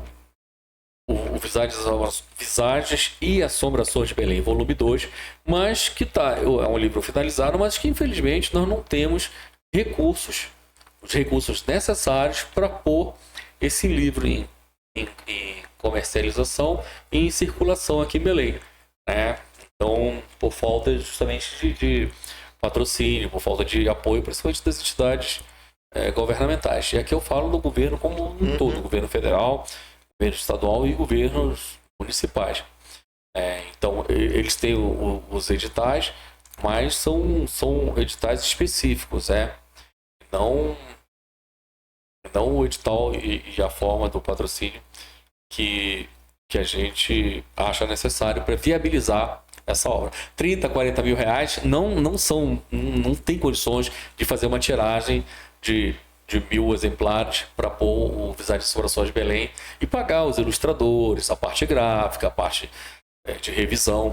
Sim, você botar um livro de circulação é muito caro, gente. Muito caro mesmo. Mas e aí? Isso aqui já é uma marca registrada dessa edição. O 2 vai ter que ter uma nova capa ou vai ser a mesma com o volume 2? Não, é um volume 2. Ele vai ter essa mesma capa, apenas o conteúdo, né? O conteúdo, se a gente conseguir lançar, que é completamente diferente, com outras histórias, um outro universo nessa mesma pegada, né? Mas a capa é a mesma, porque é o 2, né? Seria uma série. Mas no momento não tem nenhuma perspectiva da gente fazer esse lançamento não, Paulo, porque justamente os gastos financeiros são muito grandes e a gente não tem esse volume de recurso para colocar, embora a vontade seja muito grande de ver essa obra publicada e circulando por aí. Mas você sabe que tem uma legião de fãs do teu pai, do trabalho dele. E o que esses fãs, essas pessoas que acompanham, né, o perfil, a obra em si, o que elas podem esperar do Visagens e Assombrações de Belém? Olha, eles podem esperar assim, que ele continue sendo editado, continue sendo posto à disposição do público, né? E podem sempre contar comigo especialmente comigo, para apoiar os novos projetos, né, no que for possível, porque a nossa intenção é que isso seja amplamente divulgado, quer nas obras do meu pai, quer nas obras de outros autores paraenses que venham escrever sobre essa temática do folclore e dos encantamentos, visagens e mitos da Amazônia. Maravilha. Tu já ouviu falar sobre os Warren, que eram os pesquisadores demonologistas norte-americanos? Não ouvi falar. Os Warren, eles investigavam casos sobrenaturais, faziam rituais, e eles montaram um museu do sobrenatural. Todas as peças dos casos que eles iam e investigavam, vamos supor que eles fossem lá e tinha o morcego que estava amaldiçoado, a estátua do morcego. Aí eles pegavam aquele item, levavam para casa para pesquisar e eles montaram um museu. Tanto que existe hoje o Museu Sobrenatural dos Warren. Será que a gente pode esperar alguma coisa nesse sentido de exposições do material que o teu pai estudava? A gente tem feito, né? Você vê aí, tá registrado também a gente tem o canal do YouTube, o nosso perfil do Instagram, todos com o nome de Visagens Assombrações de Belém, a página do Facebook, onde você pode encontrar essas exposições que nós fizemos. Nós temos, eu sou o curador desse material, né? Mas as dificuldades são muito grandes, né? Porque para você armazenar, conservar, né, esse material todo é bem complicado. Mas a gente tem conseguido, né, e tem exposto. Quando nós somos convidados, a gente leva e tem o maior prazer, como foi feito em 2022, por ocasião dos 50 anos, da celebração dos 50 anos do Visagens Assombrações de Belém. Maravilha. Olha, agora a gente vai para a reta final já do nosso bate-papo e a gente tem 3 momentos que a gente faz com todos os convidados, são momentos muito legais, muito especiais. Mas antes disso, como já é reta final, quero te agradecer novamente por vir aqui, dispor do teu tempo, saiu do trabalho e veio aqui, mas a gente fez tudo com muito carinho para te receber, para receber a sua história, a história do seu Valcir, e receber todo esse universo que está ao nosso derredor, mas que nem sempre a gente está apto para ver, não é verdade? Então, muito obrigado, Átila, por nos ajudar a realizar esse sonho de ter aqui o Visagens e Assombrações de Belém. Como eu te falei, quando a gente estava montando tudo, a gente ensaiava e falava: e aqui hoje, Visagens e Assombrações de Belém. Então, muito obrigado de coração. Quer falar? Não, imagina, eu que te agradeço, é sempre um prazer muito grande falar sobre esse tema, falar sobre o meu pai, e sempre é muito emocionante. E olha, eu espero que esse nosso bate-papo, essa nossa conversa, ela, de alguma forma possa ser uma semente para que outras pessoas se interessem, pesquisem e escrevam, porque olha, nós temos aí um terreno muito fértil para escrever sobre isso. As histórias são inúmeras, elas continuam acontecendo, né? E aqui o nosso povo adora, eu posso te garantir que o nosso povo adora essas histórias, temática. Adora contar, ouvir e escrever sobre esse tema. Você vê aí que tem vários perfis aí falando sobre visagens, sobre assombrações aqui. Verdade. E encenando.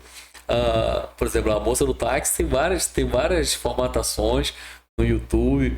E é sempre muito interessante. Já até apareceu uma moça do táxi lá em Coraceira. Muito Foi interessante. mesmo? Foi.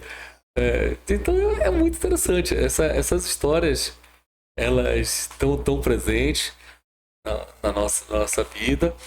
E é aquela coisa, né? Eu deixo para cada um fazer as suas conclusões, se elas são verdadeiras ou não. Átila, carta na manga pra gente, além de trazer o regionalismo, né, ali com a manga, a gente tem também a questão do que o mágico sempre ele faz algo que é inesperado. E na nossa vida, às vezes, na nossa trajetória, existem situações ou momentos que são virada de chave pra gente. Na tua vida, tu pode compartilhar com a gente um momento carta na manga que talvez te emocione ou que seja decisivo para ser o Átila que é hoje? Olha, um momento que foi uma virada de chave foi justamente a morte do meu pai, né? Eu jamais imaginava mergulhar nesse universo literário da forma como eu mergulhei, porque como eu me formei, né? O escritor, o pesquisador era o meu pai. Mas com a morte dele em 2019, como deixar 35 obras, uma pesquisa de mais de 50 anos, deixar de lado e não ver uma continuidade nesse material. Então, isso me levou para participar de feiras, me levou para estar em contato com escolas públicas e privadas, falando, indo conversar com os alunos, sobre isso e da importância da gente manter esse conhecimento. Porque o que eu quero, se eu conseguir fazer isso, é levar os nossos estudantes, as pessoas que habitam aqui a nossa região, a uma reflexão do porquê que se conta tanta história de visagem aqui em Belém e aqui no Pará. Por que será? Tu já te perguntaste isso? Porque nós vivemos numa terra mística. A Amazônia seria um local místico com uma energia diferenciada. É uma possibilidade. Tu sabes que aqui tem as histórias que aqui tem o Eldorado, né? Já tem outras histórias dizendo que, na verdade, a floresta amazônica ela está em cima de cidades milenares, não uma, mas várias cidades muito mais antigas do que as existentes na Europa. E você vê de vez em quando é achado um determinado objeto que ninguém sabe como surgiu, ou ainda é feito relatos, por exemplo, aqueles casos escolares, por exemplo. Por que será que apareceram aqueles objetos voadores? Por que será que a aeronáutica veio para cá, o exército, né, na década de 80, né, pesquisar, fazer essas pesquisas? O que será que acontece aqui na nossa região que suscita o interesse até de seres alienígenas, né? Não é interessante? Então será que não cabe para gente pensar um pouquinho, refletir sobre isso e ir mais a fundo nesse universo? Maravilha. Agora, todo convidado que vem aqui, a gente prepara um momento mágico. É um momento em que a gente faz uma pequena surpresa. Então, quero te convidar a participar desse momento. E hoje, é claro que a mágica tem a ver com visagens e assombrações. Então, eu vou pegar aqui 5 envelopes, tá? Vou mostrar para o público lá em casa nessa câmera geral. 1, 2, 3. Tá aqui por sobre a mesa. Vocês estão vendo? Tá vendo aí? Certo. Por favor, pode examinar aqui. Dentro desses envelopes, Átila, nós temos várias personalidades desse mundo místico, que podem ser visagens, encantados, tá? São mistérios que tem aqui. E aí vai funcionar da seguinte maneira. Eu vou jogar o dado e cada vez que cair um número, vai ser excluído. Vai ser retirado do envelope, entendeu? Se a gente joga o 3, aí cai o número 3, a gente vai retirar. Você vai abrir esse envelope, mostrar para o público e vai... Se quiser falar alguma coisa sobre o ser que vai estar dentro do envelope, tudo bem, tá? Se não, a gente só vai... guarda. Só guarda, tá? 6 envelopes e esse é o nosso momento mágico com visagens e assombrações de Belém. Eu vou precisar do celular, daqui a pouco eu te explico para quê, tá? Mas, por enquanto, vamos começar. Pode jogar o dado aqui em cima e aí, conforme for, a gente vai... Vamos lá. 6. Pode tirar o envelope, por favor. Aí você vai abrir, tá? E se quiser falar alguma coisa sobre o ser, mostra pra... É importante mostrar lá pro lobisomem.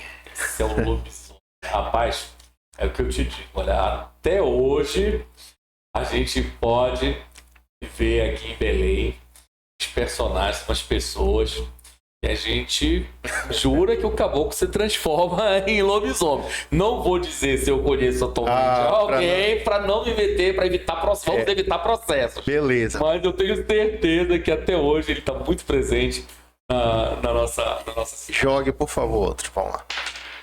3, por favor. Vamos lá. Quem tá dentro desse envelope, hein?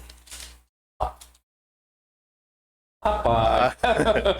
Mostra pro público, mas não deixa de falar no microfone, acho. O 3, olha, é a mula sem cabeça. Mula sem cabeça. A mula sem cabeça, ela não faz parte do nosso imaginário. Ele era do sul, né? Ele se tornou muito popular aqui com o sítio do Pica-Pau Amarelo. Mas ele não é Amazônia. Não é a Amazônia, da mula sem cabeça. E tem uma história que se vê a mula sem cabeça, se tu ver ela, tem que esconder os dentes e as unhas. Tem uma... Por favor. Tem um negócio assim, mas eu não... Tá. 6 já foi, pode jogar outro. Vamos lá. 5. Aqui, ó. Quem será que tá aí dentro? Rapaz, isso aqui é uma pinguari. E, né? Mostra aí. É uma pinguari. Conhece isso aí, Átila? Rapaz, eu conheço uma pinguari. Ele é... Não, esse aqui, perdão, esse aqui não é um Mapinguari, não, esse aqui é o Jurupari, né? Rapaz, eu acho que É o Mapinguari. O Mapinguari é um ser mitológico, né? Que ele é um justiceiro. Ele tá presente na nossa... É um justiçado, poucas pessoas conhecem o Mapinguari. Uns dizem que ele é diabólico, outros dizem que ele é um ser divino. Existem tantos relatos dizendo que ele faz maldades. Eu prefiro acreditar que ele é um justiceiro, né? Ou seja, quem faz maldades na floresta, ele vai lá e tá ali presente para trazer a justiça de volta. Mas tem relatos também de que ele é bem maligno. Vamos lá, joga o dado. Olha aí. Que será que tem? Aí, rapaz, esse é o Boto, olha lá. É o Boto. Falamos sobre ele aqui na nossa conversa. Sobre ele, olha, particularmente eu tenho uma admiração muito grande por esse personagem, por tudo que ele representa para nossa região, né? Vejo que o Boto está presente aqui em todas as nossas cidades, sempre tem uma história. E como eu te disse, ele é o encantado, ele é um sedutor, né? Está presente nas cidades ribeirinhas. Ele em Santarém ele é cultuado, né? Como grande sairé, o Boto Rosa, o Boto Tucuxi. Eu sou um grande fã do Boto. Maravilha. 2 números, 4 e 2. O que será? Tá nas tuas mãos. 3 já foi. 3 já foi. Ai, meu Deus. 3 de novo. 3 já dá pra viciar no dado. 1 já foi. 6 já foi. Agora é o destino. 1. Esse dado é viciado, 5. gente. Agora faz o seguinte, então. Já que não tá caindo, aponta nos 2, por favor. Vamos lá. Tá, então abre esse que você apontou, certo? E vamos deixar esse 2 aqui. Deixar por último. 4 é o Curupira. Nossa, Curupira. Eu adoro o Curupira. O Curupira é um grande protetor da natureza. Aqui está muito bem representado. Cabelos cor de fogo e não com cabeça de fogo. Como o pessoal gosta de... O pessoal de fora, né, da nossa região tem teimado em representar como tendo uma cabeça de fogo. Curupira não tem a cabeça de fogo. Curupira é um protetor da natureza, né? Ele está ali para proteger o nosso ecossistema, de quem vai ali. Porque, olha, se tu fores caçar para comer, o Curupira não vai te perseguir. Se fores coletar frutos para tua subsistência, pescar, ele não vai te incomodar. Muito pelo contrário, ele vai até te ajudar. Agora, se tu fores ali caçar por mera maldade ou por esporte, aí tu vai ter que te entender com o Curupira. Maravilha. E agora... Sobrou não, não, então não vai abrir esse não, é agora que vem o mistério. Porque a gente jogou o dado e saíram aqui 5 seres e sobrou esse. Tu tinha 2 para escolher, a gente abriu 4, sobrou esse. Átila, chegou o momento. Uma mágica é algo que foge ao natural. Como é que tu fizeste uma Tita Pereira aparecer aqui dentro? Será que é ela? Será que é ela? Aí é o seguinte, eu vou pedir que você primeiro abra e sem mostrar para o público, só veja, não fala nada ainda, tá? Viu? Sem revelar quem é, fala um pouco sobre esse ser. Breve. Rapaz, esse ser aqui é um ser que também está presente, tá presente bastante, não só aqui em Belém, com todas as cidades da nossa região, desde a mais pequenininha até as outras grandes. É um ser que causa grande impacto, as pessoas sempre ficam muito curiosas, né, quando vem, desperta várias reflexões a respeito se ele é um ser maligno, se é um ser benigno, o que ele faz, por que ele existe, como é que ele se transforma, por que ele se transforma, se é possível prendê-lo, se não é possível prendê-lo. Beleza. Eu acho que com essas dicas o povo já tá imaginando. Porque poderia ter sido qualquer um desse que ficou pro final. Os dados foram jogados e agora, pela primeira vez, revela para o público quem é esse ser. Falei. Almatinta Pereira. Diretamente do acampamento para o Carta na Manga, a nossa previsão mágica de hoje. Feche os olhos e se concentra, Átila, porque chegou o momento.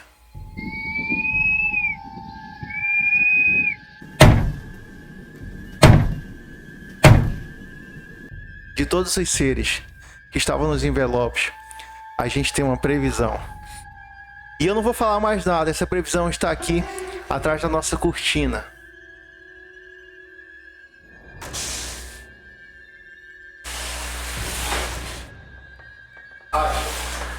A gente trouxe uma convidada muito especial no Carta na Manga para encontrar com ele. Olha quem está ali. Que formidável, olha lá. Exatamente. Ela é muito bem. A Matinta Borges. Olha isso. Salve Matinta Pereira.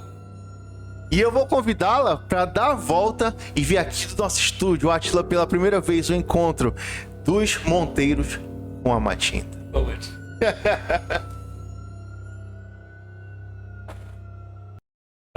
Pra mim, ela é a melhor representação de todas as personagens. Pra mim, ela é a melhor, entendeu? Eu acho ela, surpresa pra ti. eu acho ela formidável.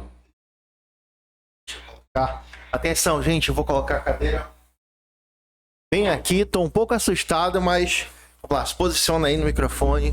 Com vocês no Carta na Manga, Matinta Borges. Pode entrar, senta aqui. Senta aqui, por favor. Olha, eu tô aqui. Tu acredita que isso aconteceu? Olha quem está aqui ao meu lado. Veio trazendo até um pássaro, Átila. Que pássaro é esse? Rapaz, é o pássaro que sempre acompanha, né, a Matinta. E nesse caso aí, esse ali é o... Ela não é de falar muito. Ela é de poucas palavras. Átila, tu já tinha tido contato com essa Matinta? Já, a Celia, o primeiro contato que eu tive com ela foi justamente no Cortejo Visagento, em 2019, quando eu tive o privilégio de conhecer a mulher maravilhosa que dá vida a Matinta Pereira, que, na minha opinião, é a melhor representação de Matinta Pereira aqui do nosso estado. Olha, eu vou arriscar. Eu não sei como ela se comporta de frente às câmeras, não é? Mas eu vou arriscar, vou arredar um pouquinho aqui o microfone. Peço permissão para a senhora, para, se a senhora quiser falar alguma coisa, fique à vontade.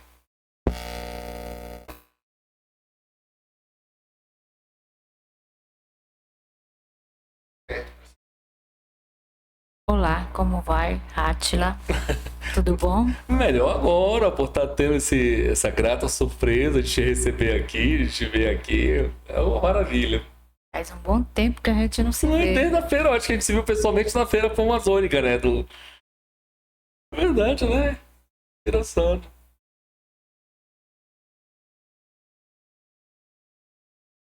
Tava falando a respeito de mim, não tava? Claro, sempre.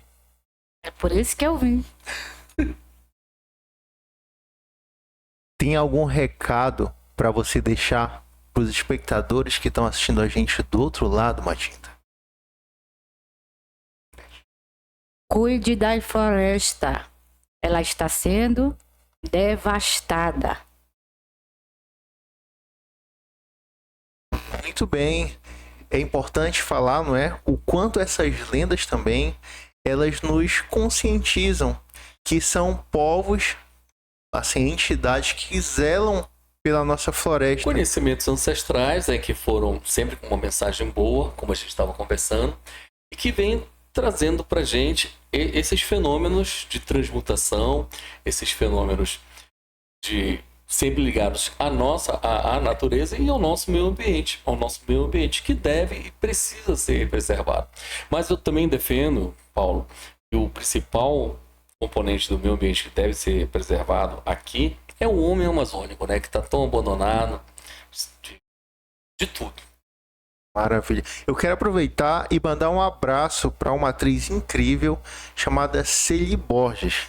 Ela dá vida a várias personalidades, inclusive dos Encantados, e a gente vai aparecer aqui embaixo para vocês o Instagram dela. Sigam para conhecer mais o trabalho. Quando a gente pensou em te trazer, Carta na Manga é isso, é uma surpresa. A gente pensou, não, a gente tem que fazer algo para além, sobrenatural. Então a gente teve essa ideia e a gente a convidou, né? Convidou lá a Celi para participar e prontamente, quando a gente falou que era uma homenagem para o Valci e para ti, ela super topou e entrou em contato com essa amiga dela que mora lá próximo e ela tá aqui. Olha, diga. Eu quero te mostrar um registro que eu fiz quando eu conheci a Tita, que ó, assim, é belíssimo que nós temos. 2019 no tal do cortejo dos agentes. Antes da pandemia. Antes da pandemia, né? E assim, e é fantástico, porque foi ali que, inclusive, tu foste a vencedora, né, do concurso de fantasias, porque realmente, olha que coisa formidável. Essa foto tem nas tuas redes sociais? Essa foto tem nas redes sociais. Eu vou colocar ela maior aqui para o público enxergar também, mas é incrível. Foi. E olha só. 2019, quando eu conheci, né? Eu, sem dúvida alguma, eu achei assim. Eu nem sabia, não pertencia à comissão julgadora, né? De melhor representação de fantasias, não sabia. Mas para mim, desde essa época, né? Eu achava que ela é a melhor representação desse personagem. Olha que coisa linda. Tô vendo. Bem, eu não e sei. Quando ela olha assim pra gente, ela chega a dar até um tremelique. Eu vou colocar o microfone pela última vez aqui. E eu não sei se ela tem palavras de despedida para o público. A gente está quase encerrando o Carta na Manga, mas eu vou deixar ao acaso. Se você... Eu agradeço a todos que me homenageiam. Os escritores, principalmente, que conhecem as lendas do nosso estado, do Pará. Maravilha! Fica aqui ao meu lado pra gente terminar nesse clima. Eu nunca imaginei que tu estarias aqui. Vou até vir mais um pouquinho pro lado. Vem pra cá. Pronto. E a gente encerra sempre o nosso episódio, Átila, pedindo para o nosso convidado deixar uma mensagem para o teu público, o público que acompanha o Visagem das Assombrações de Belém. Uma breve mensagem com o que estiver no teu coração para quem tá ali na câmera, por favor. Vira o microfone aí e fala com essa galera que tá te assistindo. Gente, queria expressar a minha alegria de estar aqui falando sobre o nosso universo amazônico. Queria te convidar para cada vez mais a gente se aprofundar nos conhecimentos da nossa região e não deixarmos nunca esse conhecimento se perder e que a gente possa transmitir para as próximas gerações e que essas nossas histórias, os nossos mitos, eles cheguem não só ao sul do país, ao centro-oeste do país, ao nordeste do país, mas, por que não dizer, a outros países, a outras regiões de fora, e que a gente possa mostrar o valor não só dos mitos, dos encantados, mas também o valor do homem amazônico, que é a nossa maior riqueza. Muito obrigado. Maravilha, e assim nós vamos nos despedindo. Átila, muito obrigado novamente. Costume nosso apertar a mão do convidado. É um privilégio. Obrigado. E a gente agradece também a você que veio da floresta para esse momento muito especial. Muito obrigado. Senhoras e senhores, esse foi o Carta na Manga com Visagens das Assombrações de Belém e com ela também. Até a próxima. Segue a gente lá no Instagram, acompanha o nosso trabalho, vem com a gente nesse projeto feito com muito carinho. Cada episódio que a gente faz é nesse clima. muita dedicação, muito amor do que a gente se propõe a fazer. E eu espero que vocês recebam esse episódio muito especial aí onde vocês estiverem. Compartilha, curte, comenta. Até a próxima. Valeu!